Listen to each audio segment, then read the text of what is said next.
Hi, good evening to everyone. Thank you for joining me. And today I'm talking about something that is very important in terms of population risk. And again, I always make it clear that these are my opinions, although about 4 years ago, I predicted where we're likely to be with certain infections. And it was strangely simply about an extrapolation of the science. I was one of the earliest people to first mention that concept of shedding, where people talk about vaccine shedding and so on. And at the time, I had made the point that it was likely to be exosomal transfer of RNA through saliva, which makes sense because it can get into saliva. But I didn't think it was necessarily clinically significant. Possibly could cause some people to have reactions, sensitivities, but not a major issue. However, what I'm talking about here now is far more serious, and it is what again I predicted based on an extrapolation of the science, because it was clear that even in 2021, that what I was seeing was some degree of immune suppression that would occur because of specific interventions, and you have to learn to read between the lines. And that combination of immune suppression would mean that certain infections would have a very high risk of becoming pretty serious across the population. So, what I'm going to be sharing with you today is a preprint paper that has come out of Pakistan. And it gives us an indication as to what we're likely to be faced in the next number of years. It's very difficult to put timelines. As I said, I thought in 2021 that this would be a bigger issue within a year or two. It looks as though it's 4 or 5 years. And so when we talk about population level risks, it may be 5 to 10 years. I don't know. The point being is that if we don't get better at anticipating these things, they will continue to hit us over and over, and you will be the one to suffer. So in this paper here, this is looking at dysregulated, this IFN gamma, interferon gamma, interleukin 6, tumor necrosis factor alpha, after COVID-19, suggestive of lowered innate immune responses to SARS-CoV-2 and Mycobacterium TB. So this is a very important paper, and one of the first times that somebody has actually tried to properly look at this. So I'm going to come back to that in a second. And just to highlight a few things as to why this is such an important conversation. So I've got a few slides, and they're there to just help you to understand what it is that we are up against. So TB, Mycobacterium tuberculosis, is one heck of a bacteria. In effect, the reason that it caused so much carnage in the past is because our immune system can't really fight it. That's the reality. Very few people can clear this bacteria because it is so good. It is exceptionally old. It's an ancient bacteria. It has learned how to evade immunity. And the best, largely, you can hope for is to contain it. And the problem is that it is not easy to spread, but in someone who is contagious, it can be spread. And that then means it goes on to people who then have to fight this for life, so to speak. In that sense, it's almost like a bacterial form of HIV, because you just can't get rid of it. It is a sophisticated bacteria, as I said. It has almost a perfect cell wall that the immune system just cannot degrade when it tries to break it down. And so it spreads from person to person, usually coughs, sneezes, if somebody is infected. But what we're seeing these days is that presentation of disease seems to have changed significantly. And what I predicted a number of years ago, that one of the diseases that I expected to be a problem for the population would be TB, largely because I recognize that regulatory cells are being damaged and dysfunctional, and also effector immune cells in the body after SARS-CoV-2 infection. So, what I had put together was an example of what happens in a granuloma, because that's what the immune system does. Because it can't get rid of it, it then puts it and locks it away in a granuloma. And this is what an immune related granuloma looks like.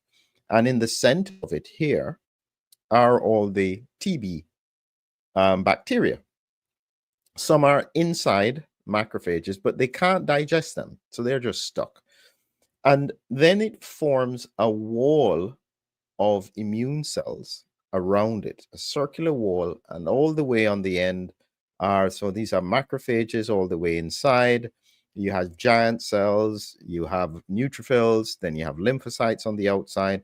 And this is an example of a granuloma because the immune system can't digest it, can't beat it, can't break it down. And so instead of fighting it, it just locks it away. That's the strategy that the immune system uses. So for many people, they have got latent tuberculosis. It's there, but it's not causing any problems. It doesn't spread because the bacteria are locked away. So when I was looking at the example here, I was then showing the difference with regards to an unstable granuloma. And in this case, I was saying these dark cells represent, compared to the other side, regulatory cells that are no longer as effective.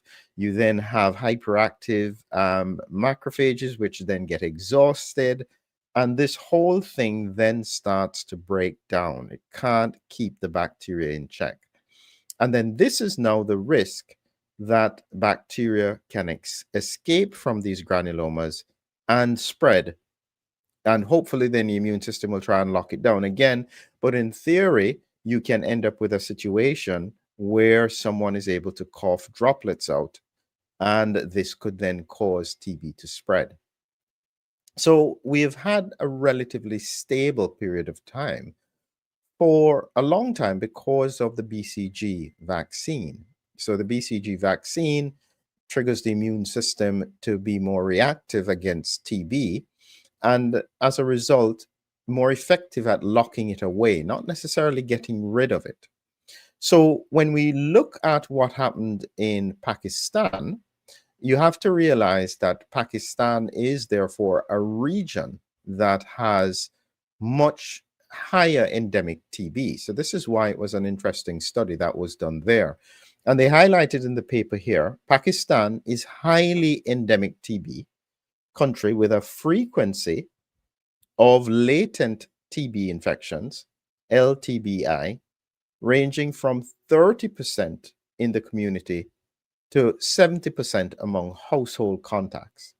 So this is in place. Now, it's not just Pakistan. TB is all across the world, and especially relevant in terms of HIV communities as well. TB can become quite a serious issue. And so they decided that they were going to study what happened in a vaccinated cohort. That's very interesting because they declare that they were looking specifically at a cohort of people who were actually vaccinated. This, I think, is something important that I always say that you need to do with your studies, because the immune response is likely to be different long term. And this is the reality. And there's no easy fix to this because the immune system seems to be locked in position. But you can see here that when they looked at the demographic characteristics of the study groups, they looked at the period of enrollment, 22 to 23, as well as their COVID-19 vaccination status received by the study participants in 2021 to 2022. And they were comparing people who had exposure, no prior history of COVID. And it's not that they didn't have exposure, they didn't have any symptoms, with those who actually had COVID. This wasn't a big study. So it's 20 and 20. Here you can see that. So it's not a big study, but it's one of the first studies of its kind like this that was looking at what happened in terms of immune responses between different groups. And what they found was that when they looked at the outcomes, and this is just from the abstract here, and remember this is a preprint, so it still has to go through its peer review. But they were looking at investigating the association between COVID-19 and latent tuberculosis infection. They were looking at healthy controls as well as people who had COVID-19. They didn't describe the severity. That's a gap in terms of their the quality of the study, but otherwise, they looked at spike-induced interferon responses, interleukin responses, interleukin 6 and interleukin 2. And what they found is that the levels were reduced in people who had COVID-19 compared to controls. It would have been very interesting to see the difference between the unvaccinated, the vaccinated who had no obvious COVID, and the vaccinated who had COVID. That to me would have been a perfect study. But they were then looking at the fact that the spike induced higher cytokine levels in people who are already positive with regards to interferon gamma release assay. And they noticed that the levels were lowered in people who had COVID-19 infection. So, in effect, they are recognizing that in the cohort of people, and at the moment, I mean, some people may argue about this, but these are the facts. They are looking at a vaccinated cohort. We don't know if it is the same with the unvaccinated cohort. My suspicion is that it wouldn't necessarily be the same. But what they are seeing is that in a vaccinated cohort who had COVID, you are then seeing a degree of immune suppression post-COVID up to, I think, 37 months after the infection. So you can see here reduced SARS-CoV-2 and Mycobacterium TB activation of inflammatory cytokines reflects down-regulated immunity after COVID. Further studies are required to assess whether latent TB and COVID increase the risk, so the long-term risk of progression to active tuberculosis. So at the moment, that is just purely speculation. However, as I said, we're going ahead of putting the pieces together. It just so happens that I spoke about this just a few days ago. The incidence of respiratory infections after the COVID-19 pandemic in Korea, looking at its entire population, 2023 to 2024. So we are looking for patterns here that could be relevant, that we could extrapolate on to help us to understand what's going on. And I recently spoke about this in relation to what happened with whooping cough or pertussis. And you can see here, this is in Korea now, in terms of cases, monthly incidence of infection, up to 60,000 per month. And what you can see, 2016 to 2024, it was almost at zero all the way through the pandemic, up until suddenly in 2024, this massive surge, up to 60,000 cases per month, most in younger people. And they found that they vaccinated over 4 doses had a 94% reduction in cases. For me, that suggested that it's not that they weren't getting infected, especially based on the fact that we can see that immunity is lowered. They just start having symptoms. And so that was a risk, in my view, a population risk, because you have asymptomatic people who are circulating bacteria, or viruses to other people. This then, because Korea also looked at tuberculosis. So the point I'm making here is that what Pakistan is making reference to is being reflected in the data in Korea. And this is what Korea found around the same time. They are looking at the cases from 2016. Here we can see this gradual decrease, and you can see the trajectory here is going down. And then here in about January 2021, it may be purely a coincidence, of course, suddenly it shifts from that trend line and starts to go across, and it's in effect a 47% increase in cases of tuberculosis from what was anticipated in Korea. So this fits with what Pakistan is seeing. And you have to remember, Korea is not a highly endemic region. So here's the tie together, the reality. We've got a problem here that is not easy to fix. I don't know what the fix is, because if we have a situation where the immune system has been compromised by the intervention, it means that that compromised immune system is going to have recurring SARS-CoV-2 infections. Each infection is weakening the immunity further. And what we then have is, at a population level, increased risk of circulation of viruses and bacteria. A cold, you can understand. Even influenza, you can get over. Now remember this, something like TB, you never get past it. Your immune system locks it down, but it can't get rid of it. That, to me, is one of the highest risks at a population level.